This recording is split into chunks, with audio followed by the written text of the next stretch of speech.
喺呢段影片入面，我哋會帶你了解會計及財務匯報局就香港可持續核證監管框架嘅建議所展開嘅公眾諮詢。全球極端天氣影響正不斷加劇，氣候變化唔再遙遠，當下正喺我哋眼前上演。颱風愈加猛烈，暴雨愈加頻繁，影響遍及經濟同社會。面對挑戰，香港正積極採取行動，推動可持續發展。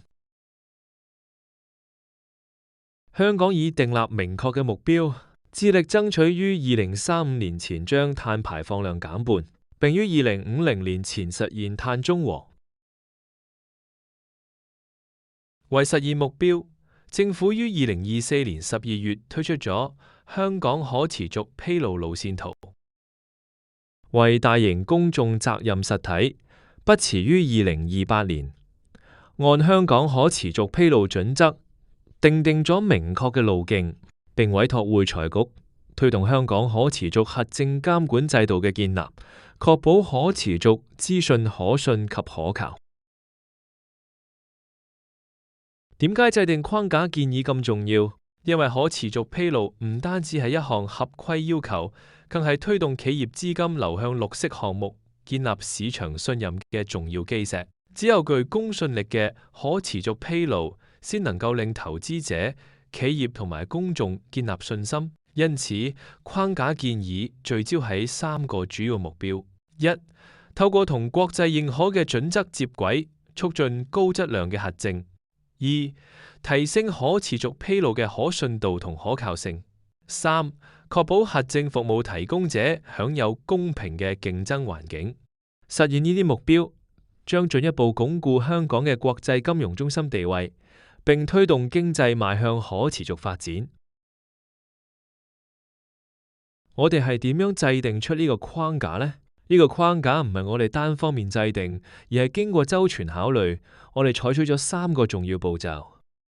第一，我哋參考咗國際做法，吸取成功經驗，避免常見嘅問題。第二，根據我哋2025年初發表嘅市場研究，我哋評估咗香港整體嘅準備情況。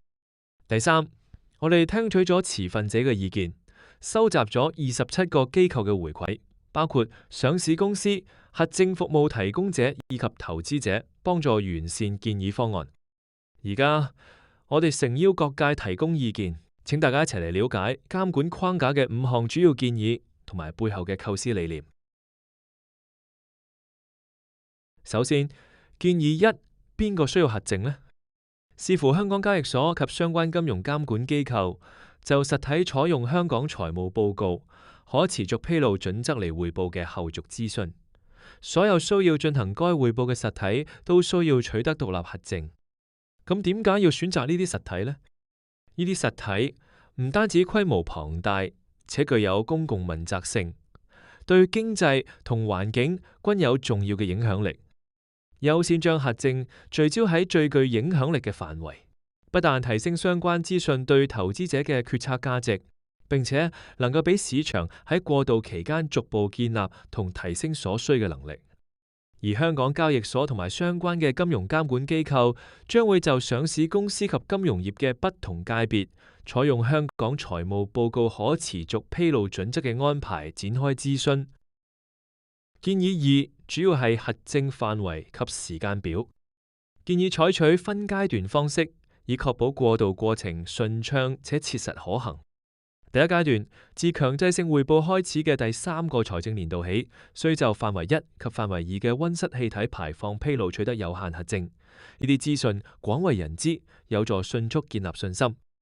第二階段，自強制性匯報開始嘅第5個財政年度起，有限核證將擴展至所有其他香港財務報告可持續披露準則強制要求嘅披露事項，進一步提升整份可持續匯報嘅公信力。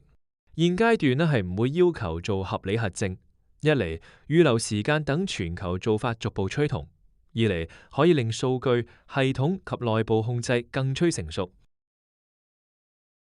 而家講下建議3，邊啲人可以提供可持續核證？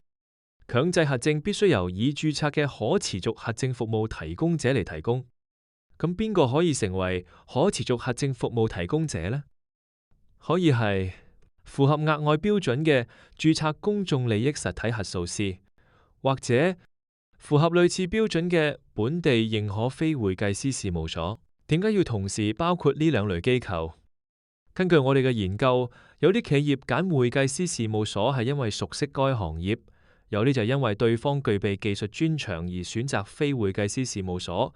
認可呢兩條途徑可以俾企業有更多選擇。如果呢個建議獲採納，我哋將會訂立明確嘅規定，規範關鍵職能人員嘅註冊，確保無論其背景如何，始終由具備專業資格嘅人士承擔問責。接住落嚟，我哋睇下建議4，核證工作應採用咩準則呢？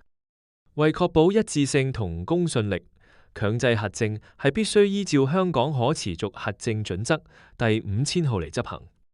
呢個準則係同時適用於會計師同埋非會計師。由於呢個準則係同國際準則全面趨同，不但可簡化跨境運作，仲可以提升集團審計嘅效率。另外，好似財務審計咁，呢個準則同樣都要求嚴格嘅質素管理同埋道德標準。最後，我哋睇下建議5，應該點規管核證服務提供者？分散嘅監管架構容易導致標準唔一致，監督出現漏洞，喺仲發展緊嘅領域就會更加明顯。而單一嘅監管機構就可以改變呢種情況。建立清晰同一致嘅監管框架，消除監管漏洞，並確保所有服務提供者無論咩背景都要遵守同一套規則。統一嘅模式亦有助協調規劃，推動行業嘅能力建設。監管機構亦都要負責監督準則制定嘅過程，確保整體嘅質素同問責。會財局致力建立一個切合香港需要嘅可持續核證監管框架。你嘅意見對呢個進程至關重要。香港可持續核證監管框架建議嘅公眾諮詢現正進行，諮詢期將開放至2026年3月30號。歡迎閣下掃描二維碼或者瀏覽我哋嘅網站，閱讀完整諮詢文件，並分享你嘅寶貴意見。喺結尾，請大家一齊攜手向前，為香港共建一個可持續嘅未來。如果你想知道會財局嘅最新動態，快啲掃螢幕上嘅 QR code，follow 我哋嘅 LinkedIn 同微信啦。守護會計專業，保障市場信心。香港會財局。